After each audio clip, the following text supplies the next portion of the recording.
ಇದು ಮಹಾತ್ಮ ಗಾಂಧೀಜಿಯವರು ಈ ದೇಶದ ಸ್ವಾತಂತ್ರ್ಯಕ್ಕೋಸ್ಕರ ನಾಯಕತ್ವ ವಹಿಸಿ 100 ವರ್ಷ ಆಗಿದೆ.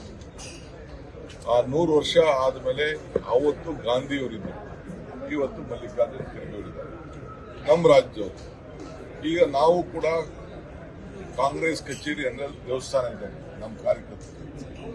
ಸೊ ನಾವು ಈಗ ಅವ್ರು ಬಿಜೆಪಿ ಗೌರ್ಮೆಂಟ್, ಅವರೆಲ್ಲ ಸ್ಕೂಲ್ಗಳು ಮಾಡಿದ್ದಾರೆ, ದೊಡ್ಡ ದೊಡ್ಡ ಕನ್ವೆನ್ಷನ್ ಸೆಂಟರ್ ಮಾಡಿದ್ದಾರೆ, ಯೂನಿವರ್ಸಿಟಿ ಮಾಡಿದ್ದಾರೆ. ನಾವು ಅಟ್ಲೀಸ್ಟ್ ಒಂದು ಕಚೇರಿ ಯಾರು ಜನರಿಗೆ ಪಬ್ಲಿಕ್ ಮೀಟ್ ಮಾಡೋಕ್ಕೆ, ಕಾರ್ಯಕರ್ತರು ಮೀಟ್ ಮಾಡೋಕ್ಕೆ ಒಂದು ಸಣ್ಣ ಕಚೇರಿ ಮಾಡ್ಕೊಳ್ಳಿ ಅಂತ ಹೇಳಿದ್ದೀನಿ. ಇಡೀ ರಾಜ್ಯದ ಆ ಹೆಸರಿನಲ್ಲಿ 100 ಖಾತಾ 100 ಕಚೇರಿ ಮಾಡಬೇಕು ಅಂತ ಹೇಳಿ ಗೈಡ್ಲೈನ್ಸ್ ಕೊಟ್ಟಿದ್ದೀನಿ.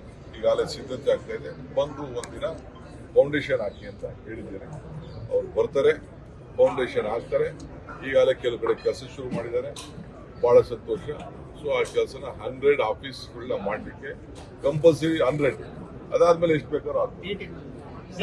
ಡೇಟ್ ಅವ್ರು ಕೊಡ್ತಾರೆ, ಈ ಎಲೆಕ್ಷನ್ ಮುಗಿಲಿ. ಸರ್, ಸಚಿವ ಸಂಪುಟ ಪುನರಚನೆ ಹೈಕಮಾಂಡ್ ಹೇಳಿತ್ತಂತಲ್ಲ ಸರ್, ತಮ್ಮ ಗಮನಕ್ಕೆ ಏನಾದ್ರು ಇದೆಯಾ ಸರ್?